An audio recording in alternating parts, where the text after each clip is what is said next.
Welcome to this very special edition of Another Good Decision. My name is Pauline Vamos and I'm the Chair and President at Governance Institute of Australia. Today we'll be exploring our 10th edition of the Ethics Index, which is an annual survey. It's conducted each year by Ipsos, providing us with a snapshot of Australia's public opinion on the ethical issues, standards, conduct and behaviours across Australian society. The Ethics Index is one of the largest and most comprehensive surveys of its kind globally. And what we have found in this year's results is truly extraordinary. Our ability to interpret what is real from what is fake in its fast-paced digital environment is driving a significant deterioration in our ethical perceptions of individuals, institutions, society, and more broadly, with implications for how we consume, react and decipher information, and how we engage and interact with each other. The gap between expectations and reality is now the widest it has ever been, with AI at the centre of this remarkable trust deficit. Across generations, people are sceptical at how AI is being used, largely driven by huge jumps in ethical expectations placed on society, and particularly the ways in which large tech companies and employers are employing AI technologies. Surprisingly, the trust deficit is led by those entering and exiting the workforce: digital natives, Gen Z on the one hand, and baby boomers on the other. Whether it's replacing human decision-making, generating content without disclosure, or training on public data without permission, the public is uncomfortable. Rising sentiments against workplace displacement is having a significant impact also. Social media platforms, similarly, are now also perceived as largely unethical. Gen Z in particular is overwhelmed and unsure how to navigate this moral dilemma, showing higher levels of apprehension on what they post online, finding it difficult to decipher what is real from what is fake. From here, critical questions emerge. How do we lead ethically when trust is so fractured? How do we instill trust and confidence back into our institutions? And how do we ensure that ethical standards are upheld? Unpacking some of these moral dilemmas and more from this year's Ethics Index is a stellar panel of experts. Catriel is People and Culture Leader and founder of Ethic AI. Reg Chamberlain is a former senior advisor to the Prime Minister of Australia and a seasoned strategist in politics, government and public affairs. Last but not least is Becca Tamaroy. Becca is a senior data and AI specialist at Microsoft Australia. Leading this conversation today is Governance Institute's own Daniel Pavlovsky, Senior Advisor and the Institute's AI and Tech Policy and Advocacy Lead. Thank you, Pauline, for that introduction. Welcome everyone to this very special segment on AI and ethics. Catriel, I'll start with you. AI is now ranked as the most difficult future development to ethically navigate, just behind embryo experimentation. Why do you think that's the case? Yeah, I think it's a really interesting cultural moment for AI because we've been telling ourselves stories about this intelligence that humanity is going to create for hundreds of years, maybe thousands. Like you look at ancient Greeks and they had this mythology about metallic giants. We look at the medieval rabbis and they had stories of the golem. Mary Shelley gave us Frankenstein, and then more recently we've got HAL 3000 and Frankenstein and Black Mirror. And so I think it is an incredibly loaded topic because we have built this storyline through generations about this intelligence we were going to create and this fear around it potentially superseding us. And now is the moment that leaders are really holding that technology in their hands. And it's really different to any technology that's come before because we didn't necessarily tell those stories about the internet or about mobile phones. So it's a really unique cultural moment. And I think it's looking at, like, I think embryo experimentation and AI really two sides of the same coin, because they both deal with what does it mean to be human.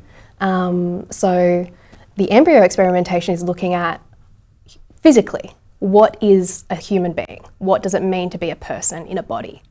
And then artificial intelligence is looking at human agency. It's looking at intellectually, what is a mind? What is consciousness?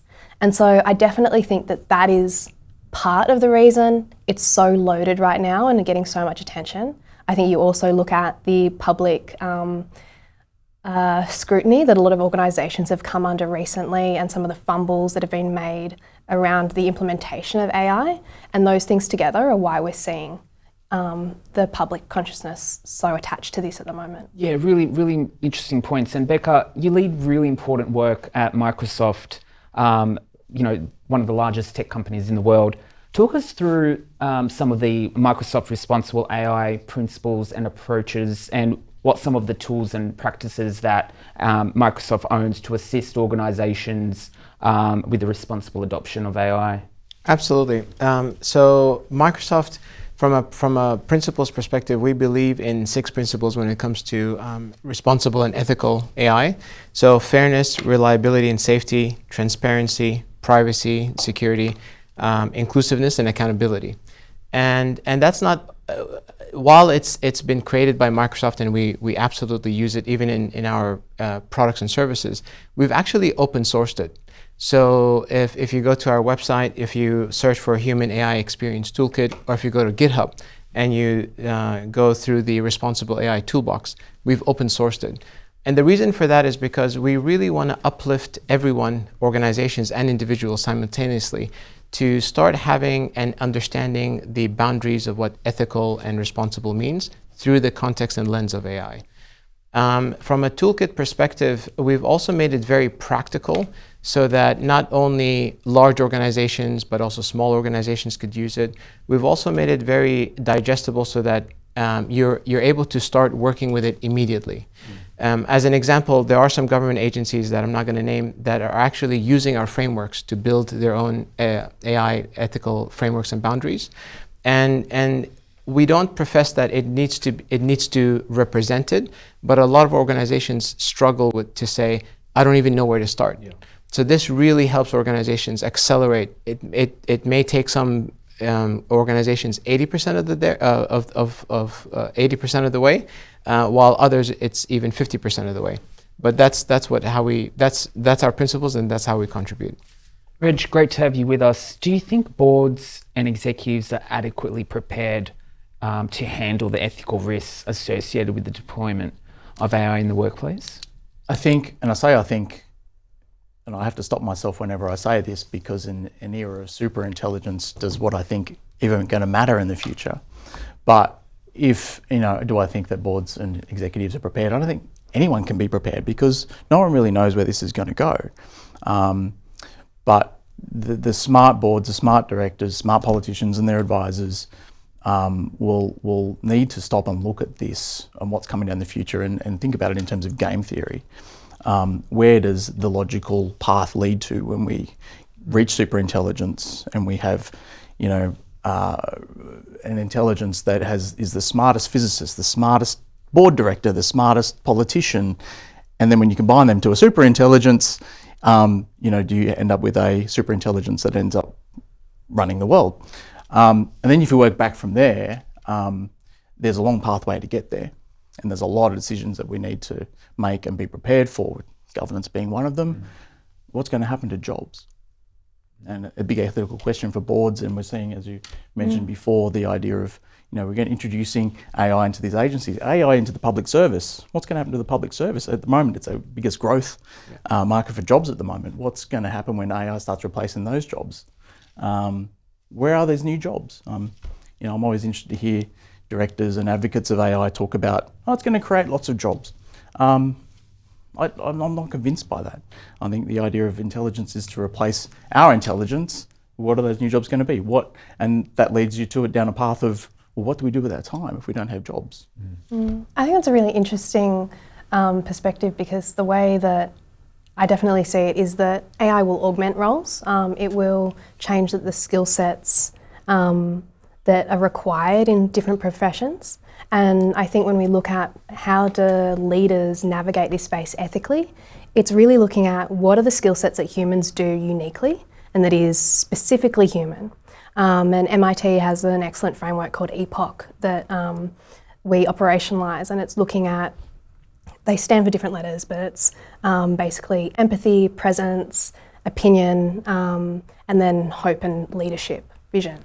And so in a world where you focus your role design around those skills and you're able to create efficiencies in data analysis and the other things that AI does really well, it means that people hopefully end up with roles that are more fulfilling. There's more dignity in that work because you're focusing them on the human connection, the value add.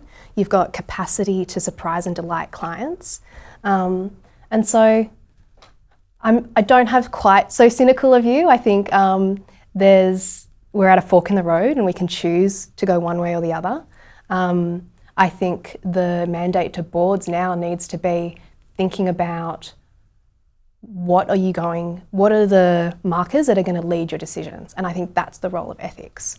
Because in a world where you've got a really rigorous ethical framework to go, let's analyse the consequences of these decisions, not just for the next quarter, but how does this shape the workplace, how does it shape our culture in the next 3 to 5 years, that leads us down a different road.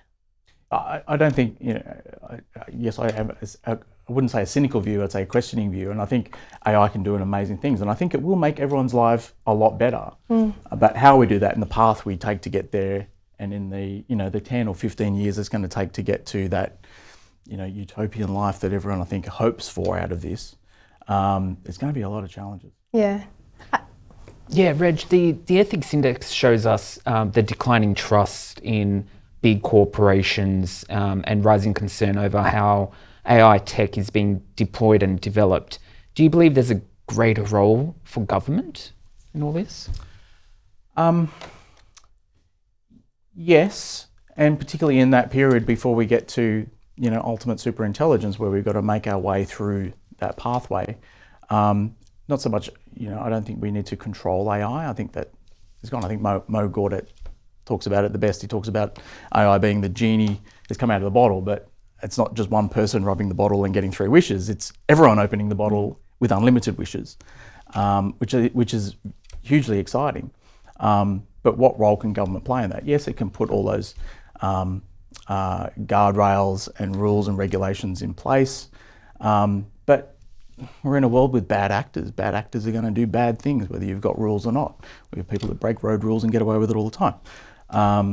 But we do need that to, I think, set the expectations for organisations that do own and run these things to act ethically as much as they can. But the problem is the genie is out of the bottle, so what do you do then?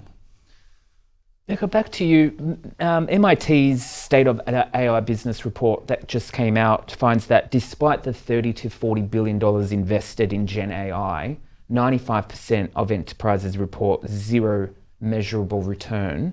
How critical is governance in measuring return on investment on AI and the tools that are used in the workplace, given that there's a critical aspect here around workplace skills shifting, but what would you say to an executive or board director thinking about adopting enterprise level AI in the workplace? If I can set the scene and just add some context here, AI is the first magical experience, technological magical experience that works.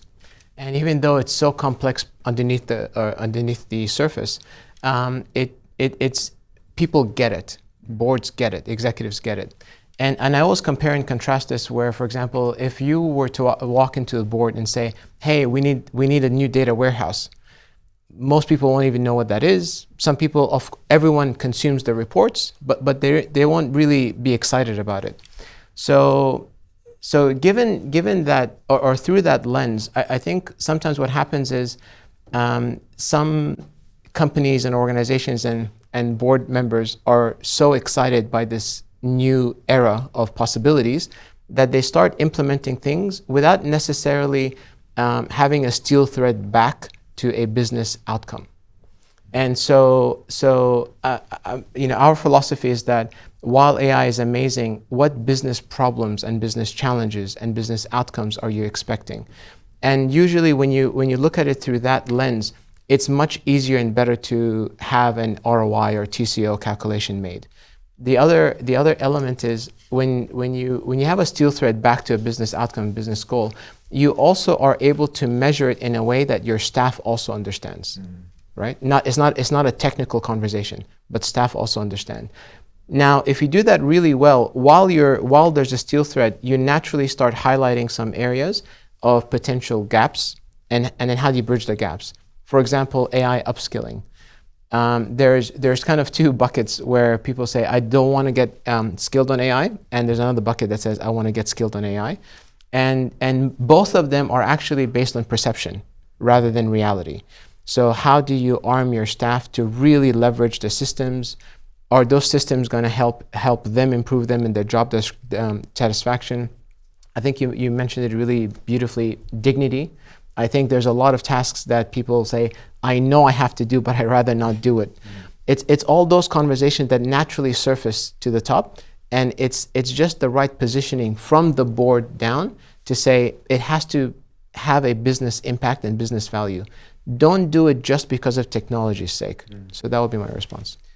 Going back to that really critical point around the skills deficit and perhaps the way that AI is being hyped at the moment, how do we see that playing out in terms of what are the most critical skills driving that ethical and responsible AI deployment, and how will that then shape the augmentation of skills? As Becca mentioned, I think really important points there around having those, thread line as being a really crucial way of measuring return on investment.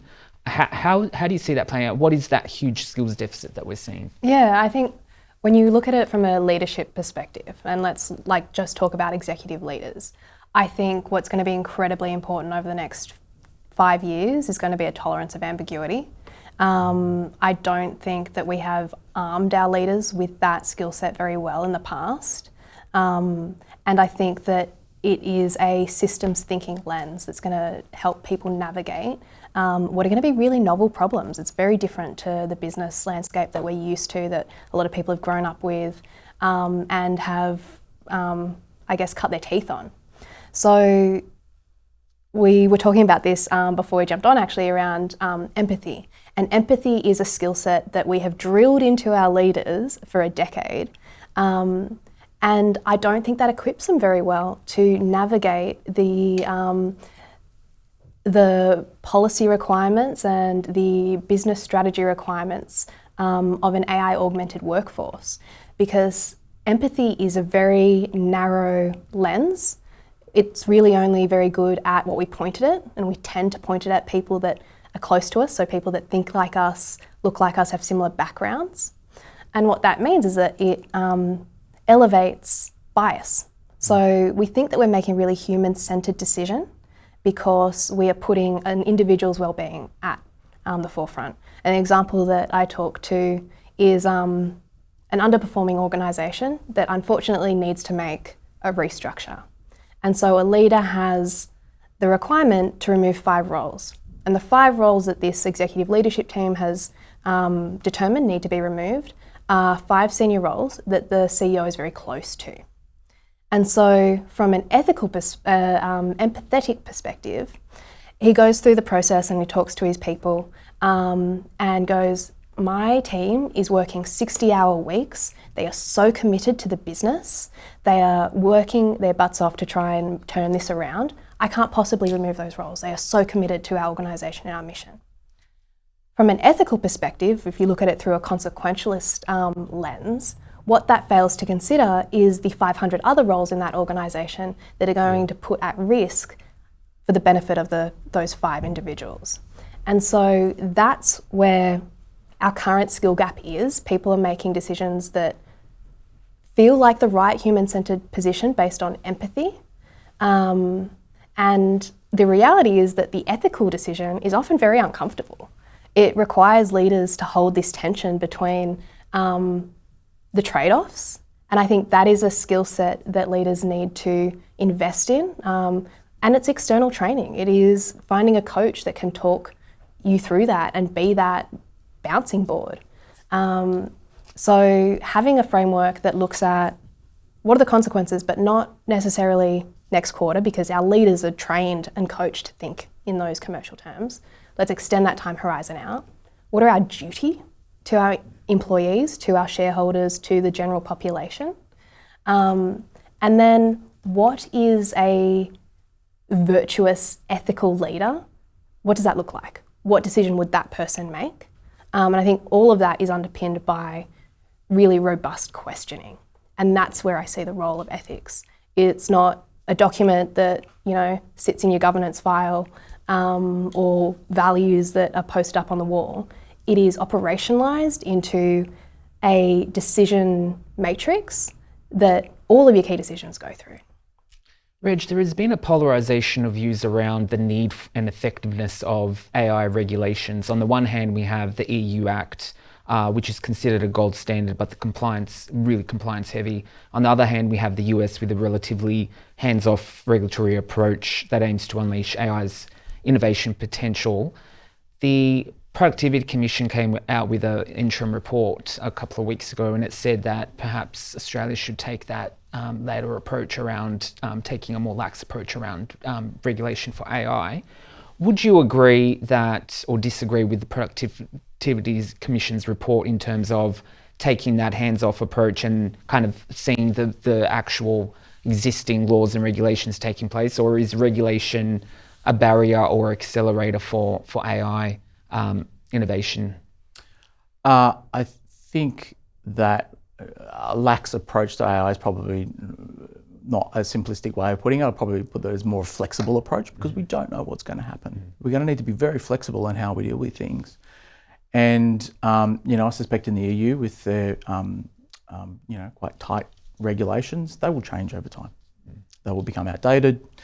And I think we'll find, the tech companies that own and run these systems, and people that use these systems to create other products and services. We saw years ago Uber. When Uber came into the market, they were able to do what they needed to do. There were laws against what they were doing, but they still went ahead and did it because society just went, hey, we really like this. Yeah, they're breaking the law, but we're still going to use it. They were acting outside of regulations in a lot of ways. And I think we'll see a lot more of that when we start going down the path of these new businesses and new ideas and new jobs that are created out of AI. So as far as regulations can go, I think it's something that's just going to be a constant debate. And at the moment, when you look at public polling, whether in my own business or in public polls that are available, cost of living is the number one issue. I suspect in the next 12 years, it's going to be these issues around AI, around jobs, around the legality of doing things. How do we keep safe? I think in the next 12 to 24 months, that's going to be a burning issue. And I think that go fast, break things model has been a recurring theme for a lot of those tech startups. Ketrel, should organisations be publicly disclosing how they are using AI, and would that assist in closing that trust deficit that we're seeing in the ethics index? Yeah, I don't know if there's a simple answer to that one. I think there's certain contexts in which absolutely there is a duty to disclose your use of AI, and that includes when you're using generative AI to shape people's understanding of reality. So I'll use the example of a AI generated model who is perpetuating unhealthy and unrealistic beauty standards for young women. That needs to be disclosed, that is not a human being. You've got other... Sorry to interrupt, but people have been manipulating those kind of photos for years, and we haven't had to have that requirement. And we've seen, I think, the impact on young women's mental health and well-being because of that. Correct. So I think there is a requirement for organisations, if they're going to put images out there, to have those labelled as AI generated. And it comes down to the public sentiment around what do they believe is real. And I think there's a lot of noise in the zeitgeist at the moment about people not being able to trust whether something is AI augmented, whether something is reality. And so I think seeing organisations take the front foot and actually label those images as AI generated. I've got, my background is in advertising. I worked in Adland for a long time. And we know from those different market testing that people don't actually mind that it's an AI generated image. What they are concerned about is having the wool pulled over their eyes. And so I think in those instances, definitely it's going to go a long way to closing that trust deficit, where client data is being used, or where AI is being used to make decisions or recommendations about health and wellbeing in the health sector. I think there is a duty to let individuals know that that technology is being used. And then there's other situations where I'm not sure if it serves the greater good. So in organisations where they're using it in back of house purely to process their own data, to find efficiencies around some of their admin load, or whether it is to like manage their own meeting cadence, for example, which is like those note takers are everywhere at the moment. The risk I see there, if we create a mandate for organisations to disclose that use, is that it's tied to employment ultimately, because for a lot of organisations, they're still operating a fee-for-service headcount model. What clients are expecting is that if you're doing the job 30% faster, then I want to see a 30% savings. And ultimately, for a lot of like medium and small businesses, that creates a revenue fall that is unsustainable. And so that is what will lead to unemployment, because people just won't be able to hold the heads. And so you're eroding the opportunity for that value add and that surprise and delight for your client because of a race to the bottom. And so I think there's a tension there between what aspects of AI do we have a duty to disclose, and then what aspects are just business as usual. I think there is a requirement to inform your employees and make sure that they are taken on the journey of how AI is used. But in a public sphere, I don't know if that serves a purpose. Yeah, just hold that thought, because I want to go back to the displacement of workers issue. AI-generated content without disclosure was viewed very negatively by the survey participants. China's new AI content rules require internet service providers now to label AI-generated content effective from the 1st of September this year, to prevent, I guess, that misinformation and the deepfakes. Do you believe the Australian government should consider something similar, and would this go towards closing again that trust deficit about what we're seeing online, how decisions are made? And this question's open to the floor, but really it's just about, will this go towards closing that trust and deficit and build confidence back into the economy around the use of AI? I think, and I can't come back to what I said before, you can have all the regulations in the world, but you'll still have bad actors that ignore them. But regulations are still good because they will capture 70, 80, 90% of what goes out there, hopefully. But I think that leads us to, being aware of trusted sources when you're looking at content versus untrusted sources, and how we can distinguish between a trusted source and a non-trusted source, i.e. a regulated source or a non-regulated source of content. But that, just because we can't solve 100% of the problem doesn't mean we shouldn't solve 50, 60, 70, 80% of the problem with regulations, and I think we should. From a tech company, one of the largest in the world, what are your perspectives? Do you think the Australian government needs to be thinking about these things a little bit more? How would that change, I guess, the innovative potential of Microsoft? Is it something that's doable? Is it something that would constrain innovation in Australia? How do you see that playing out? That's an incredibly important question, and I think it will be very disingenuous for me to answer it from my perspective. I can just give you anecdotally what Microsoft has been doing. So globally, Microsoft has been very forthcoming and proactive in actually helping shape regulation. And when I say shape regulation, it's not about saying this is what right regulation looks like, but proactively saying, hey, government agencies, you may not know the intricate details. These are the boundaries. These are the paradigms that you need to start looking into and focusing on proactively. Typically what happens is whenever there's a new technology that gets released, usually law and legislation it takes them a very long time to catch up. And so this is one of the because of the tremendous potential that this technology has, Microsoft has been very, very proactive in saying we need to do things with it, and it's also not fair for just Microsoft or another or a few larger technologies to do it. So I think it's again, it's almost like open sourcing the fact that we need to have better. And I agree with you. I think it needs to be flexible rather than just loosey goosey or very, very stringent.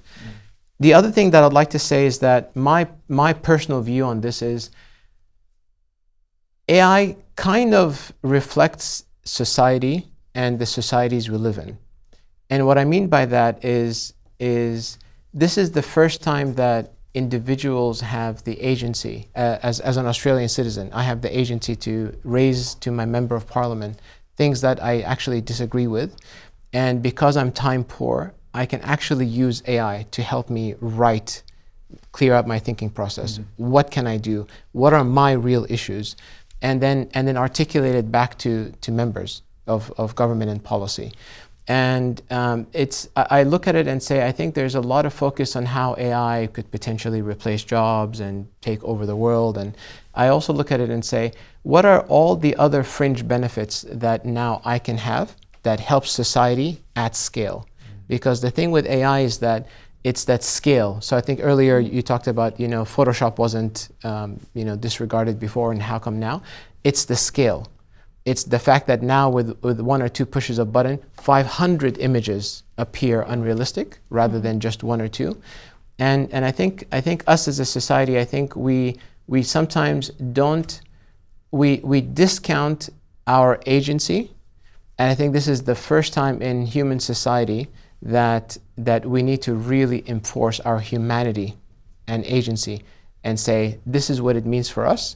So instead of crafting a image of what AI and policy and regulation should be, I would rather say, well, this is what Australia and Australian citizens believe what makes sense for Australia.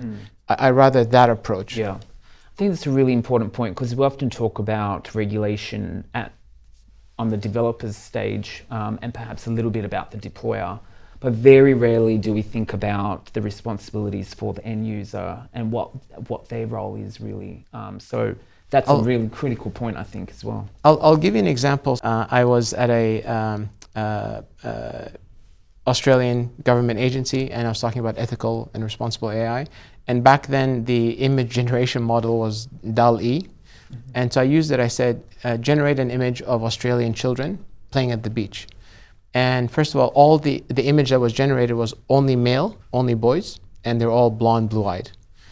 And I did the same thing with soccer. I used soccer and football, and it was the same thing. It was only male, and I think there was one person of color this time, but it was only male.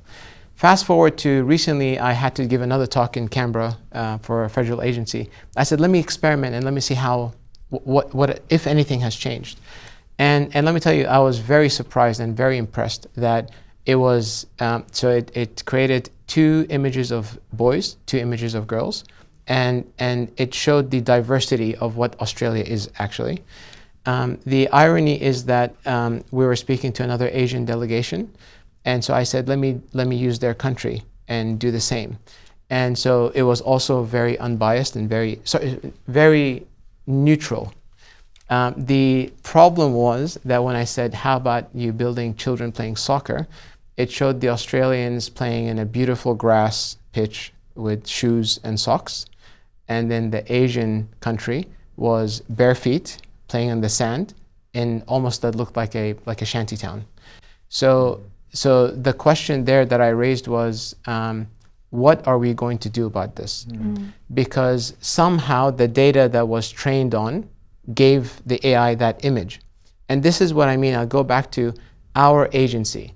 So if there's something that you don't agree with, we should be able to communicate that in a way that's right, that's objective, and raise those concerns. And I think that's that natural paradigm when society starts saying, hang on a second, that's not right.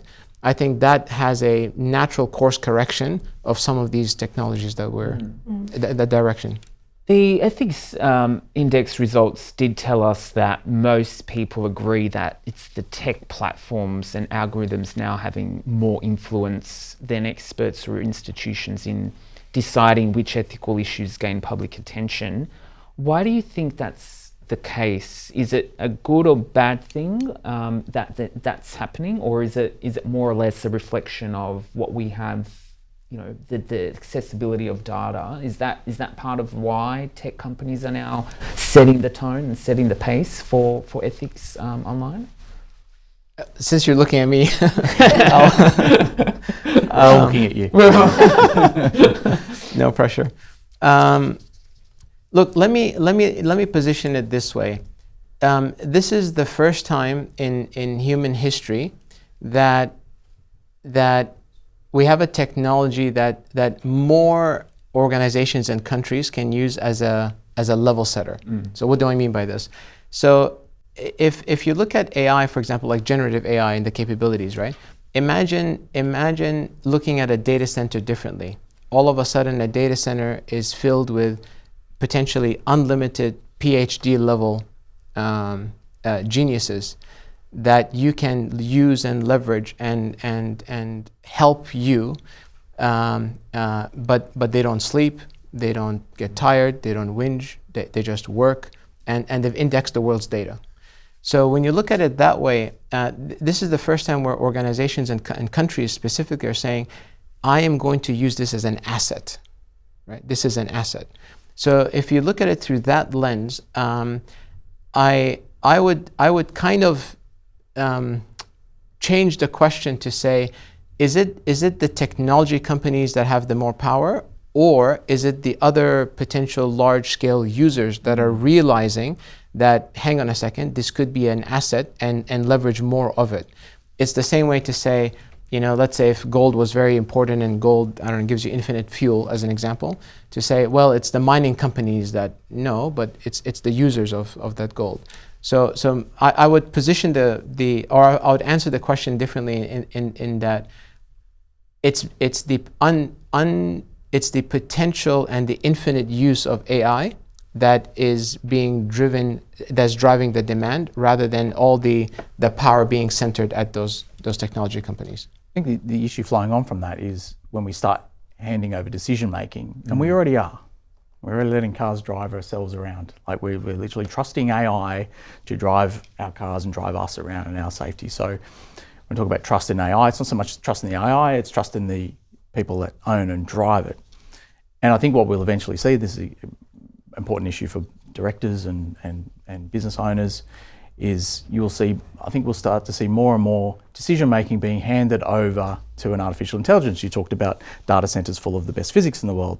You know, we'll go into hospital, you know, the best anesthesiast in the world will be an AI robot. And yeah, I'd probably trust that. I'd want to be, if I'm going under surgery, I want to have the best care that I possibly can.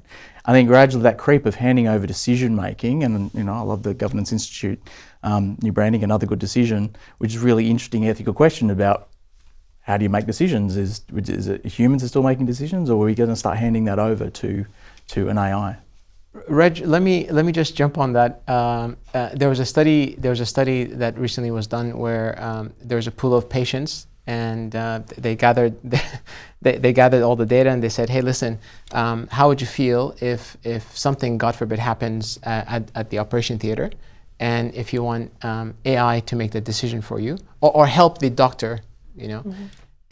And most of them said, actually, no, I still want the doctor. Mm-hmm. They said, okay. So then they followed up and they said, let me show you some statistics as to the potential times that this happened because of stress, emergency, or maybe a unique situation, or these are the times that the doctors made a decision that was not right, and with AI it could have been improved, and you know, this is the information. And they said, would you like to change your decision? And they said, no, I'd rather go with the doctor, with a human being. Yeah. Now, I'm not here to tell you that I understand humans or humanity any better than any one of us here, but it's that human instinct to say, well, it's society that's going to eventually start dictating that hang on, I rather the AI. Me personally, because I understand I'm a bit more technologically sophisticated, I rather the AI. But that consensus blew my mind, because even when they showed the results, they said, I still rather go with the human decision making and not leverage AI. And I think, yeah, sorry, I was just going to add to that. I think that's a recurring theme around us being less forgiving with AI. And Katra, I was just going to go to you. How is that impacting the ethical implications more broadly when we're less forgiving when an AI bot or machine makes an error than a human? How do we allow that to roll out naturally, and what implications does that have? Yeah, I think ethically it's a really interesting space, because if we look at it from, again, the consequentialist view of ethics, and we go, okay, well, we can deem the merit of a ethical decision based on what it leads to, then in that case, the ethical decision, from a policy perspective at least, is to make those AI-led decisions available to individuals. And I think that's what it is. It's about the tension between policy, what is the ethical consequentialist view of the right call based on potential outcomes or likely outcomes. And then we look at, well, what does it mean to be human? What is does it mean to be dignified in your humanity? And I think that comes down to agency. So in that case, I would say the policy view or the hospital's approach would be to make that technology available and then give the individual the agency to choose.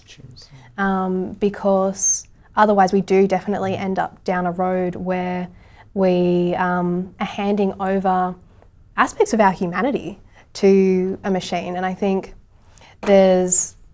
we talk a lot about human in the loop and the need to have human oversight and the ability to interrogate how AI's decisions are being made, what is the data that's underlying those decisions. And even with all of that, there will be cases, and healthcare I think is an excellent example, where the human AI blended outcome is much worse than an AI only outcome.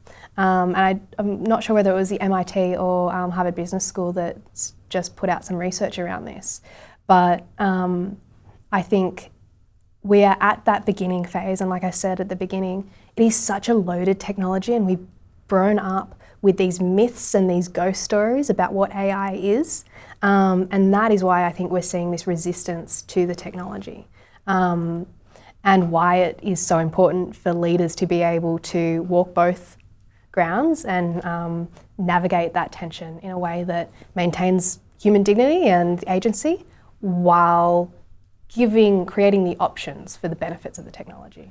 But I think there's that issue, and we saw it through COVID, where particularly leaders and that distrust of leaders and politicians and leaders of organisations, what do we want to hear most through COVID when we were getting those COVID updates? We wanted to hear from the chief medical doctor, right? The expert on this issue. Yeah. If the expert on this issue is not a human, it's a machine or an AI, is that what we're going to defer to? We're going to end up at a point in time where a Prime Minister is going to get asked, what does the most senior public servant AI think about your decision? And are they going to be counterbalancing what the most senior public servant AI thinks versus what the Prime Minister thinks we should do? I think that is an excellent area to discuss, because the way we see it playing out already in organisations is that a lot of them, the really forward-thinking organisations that we're working with, have got a AI board member. And so it is a voice on the panel, but it is not the final decision-making power. And I think that's the role of AI. It can be used when it's trained on really ethical data, broad data. It can provide a diversity of thought and opinion that's not present in the room, and give you a tap into data sets that just otherwise wouldn't be possible. But I think and it comes back to what do we owe to each other as humans, I think it will always need a human layer to that. One, because society, I'm not sure, will ever be ready to take orders from a superintelligence, but also because those human-only skills are going to continue to be really important. And so AI can feign empathy. AI can, put on a really good idea of forward-thinking leadership, but ultimately it's just playing statistics in the background. Like, it's not true intelligence as we think about humans creating new and novel content. And I think that's the really interesting space, because you get to then look at, what does AI do well, better than humans? Okay, let's ring fence that. Let's let that machine do that really, really well. And let's complement it with the stuff that humans do exceptionally well. I think it's going to be an interesting point in time where the ultimate expert in ethics is an AI, and the expert will put its path forward about what we should be doing. The ultimate expert of me is, my job is to help the mass public understand things in a certain way that helps get to certain decisions. Mm-hmm. I work for politicians. And where those two clash, what are the public going to see? They're going to see an expert on this issue over here, or a very convincing argument over here. And then ultimate AI Microsoft bot over there is going to be, how can I make money out of this? I think the use of AI in the boardroom was really a contested issue that we saw come up at the conference, the leadership conference that we hosted earlier in September. But it's really interesting because I think boards are having to grapple with this, decision-making framework that sits outside a human, and how did we embed that then into those broader decisions? If time was the harshest critique of what we do, how can leaders build the skills to make the calls today that will stand up in 5 or 10 years' time? Mm-hmm.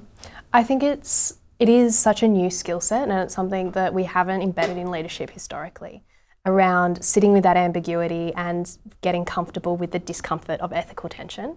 And so from a practical lens, I think it does require leaders investing in coaching and somebody to help them interrogate why they're making decisions.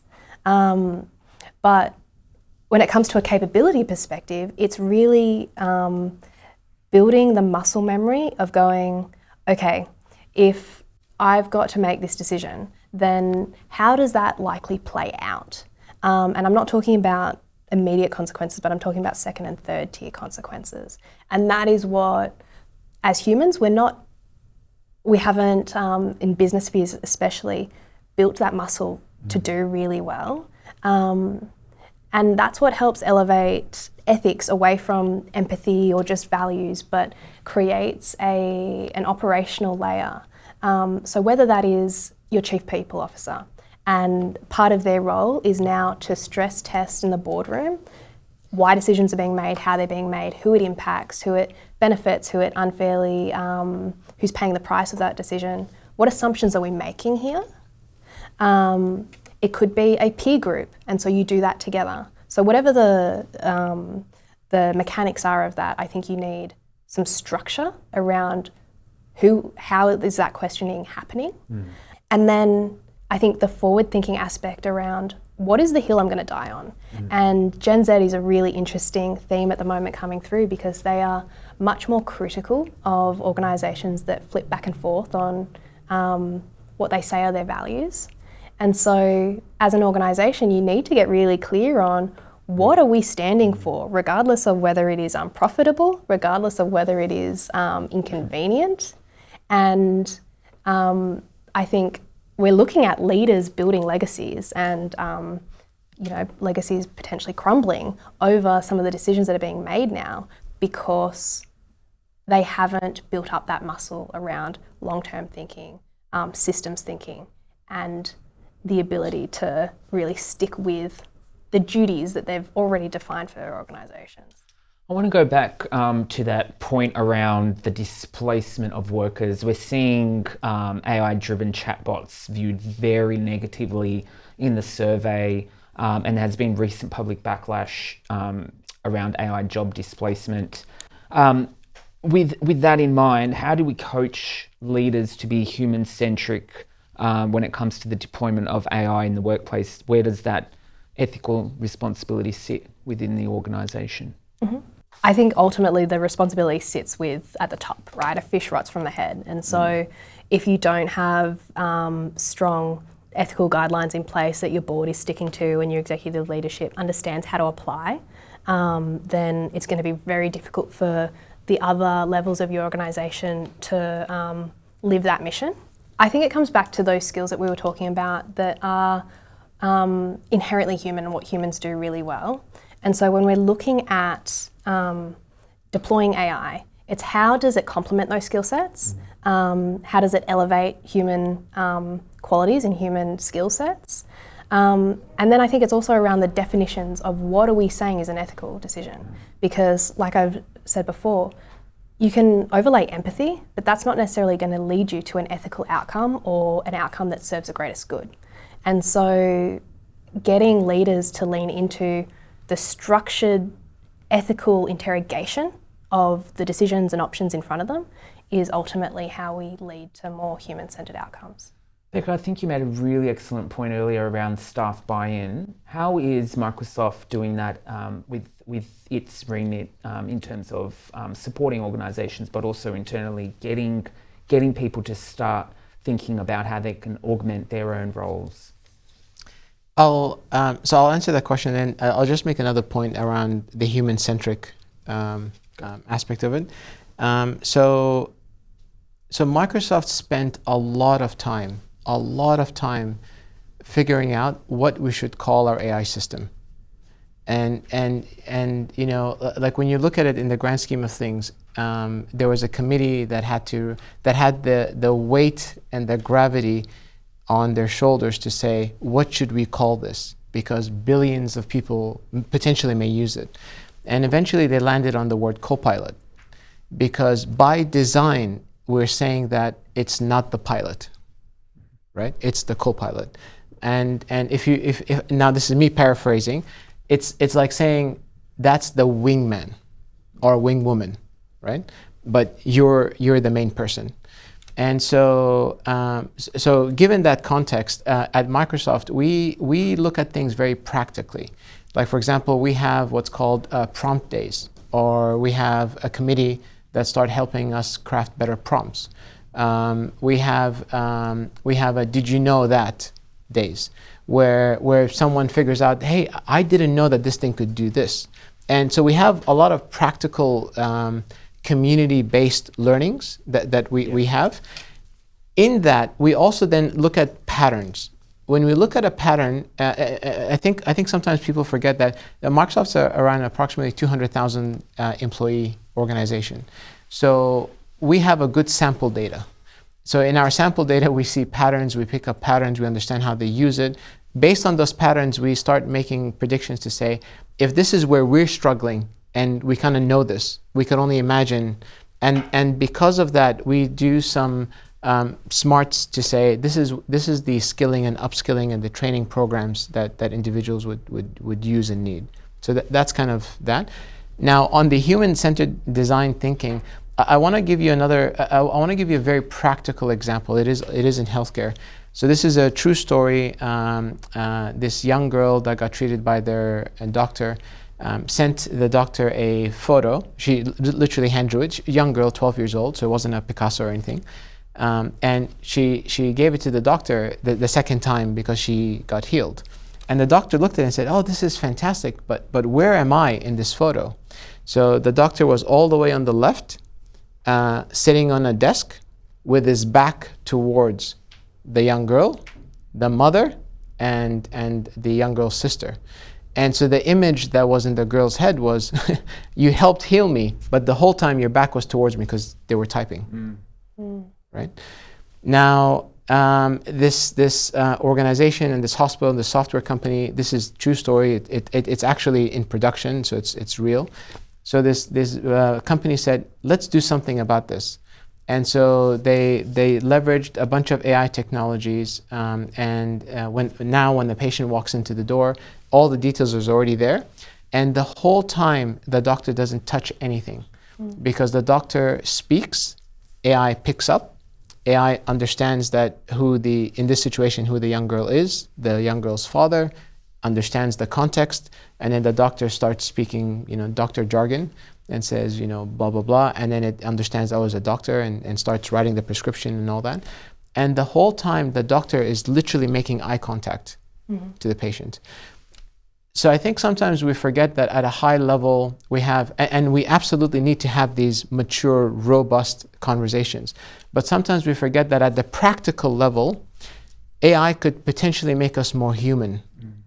And it brings out more humanity if we just leverage it well. So I just wanted to make that. This is real examples of I think that's an excellent example. And we've done a pilot with a physio studio, actually, much smaller scale, but exactly the same, where you're building in the technology for the note-taking, and it's secure and it's meeting the regulations. But it has led to clients having much more personal and positive experiences, but it also leads to a psychologically more safe environment for the employees, because they're not having to stay back and do the admin. And so I think excellent example of how AI can be deployed. Sorry, Daniel, on that, just psychological safety, I have to give this example. Large organization deployed chatbots. So you're talking about chatbots, right? And what they realized is there was many more robust conversations with the chatbot about questions that employees didn't feel comfortable speaking to HR. One example was women who were still not pregnant. They wanted to know what the maternity policy is. They wanted to know what the leave policy is. They wanted to have all this information, and they didn't feel comfortable speaking to HR for whatever reason. They didn't feel comfortable. And all of a sudden they realized that actually that was a much better interaction, because they can get the information and all that without any, oh, are you going to go on maternity leave? No, it was just answer the questions. The second example was they said, would you rather your sales manager jump on a call with you, or do you want AI to jump on a call with you? And they realized that not every sales manager has a good ability to coach if the sales call didn't go well, and so they did a study, and there was 2 groups, and they realized that the sellers who had AI as their coach, not only their learning accelerated, but the number one reason that they said why they liked it was they said, I didn't feel judged, which again is a very human feeling. So I just want to bring it down to, when you look at it at a practical level, us are in control and have agency to make it more practical and more human if we choose to. Yeah, it's a really good point. And we're going to wrap up soon, but I thought I'd end it on a light-hearted question. So the survey demonstrated that people appear to be portraying themselves as more ethical online than in person, perceived as performative ethics. What do we think? Becca, what's your personal portrayal? Do you feel that? Can you relate to that at all? Look, as someone who regularly suffers from imposter syndrome, and I have a lovely wife that reminds me that I have much more runway to improve as a husband, and as a father. I would say it's a very difficult question. Me personally, it's all about, I think that's the secret sauce of humans and humanity, is that how are you able to keep true to yourself? And sometimes you get forced to wear a different mask. And you're forced to have a different persona. I don't think it diminishes anything from me, but I also feel like I'm a person that has, earlier you talked about values. I have values that I have stood by and I have strongly not deviated from, even when it cost me dearly. So I don't know if I'm answering the question, but it's a very difficult question to answer. Well, yeah, I just thought it was quite comical, but I think, it's interesting that we actually do see, on the one hand, people acting and perceiving themselves a little bit more ethically online than they do in real life. And I think that that's an ongoing symptom of that, what are we actually seeing? Is it real? Is it fake? And I think that kind of psyche around, the genuineness of, AI and the online environment is something I think we need to, on another episode of today. Thank you all. Becca, thank you very much for your time. Reg, Catriel, you've been amazing. Thank you so much. We're going to wrap up there. Thank you so much for joining us today on this very special segment on AI and ethics. For more information, visit our website at governanceinstitute.com.au. Thank you.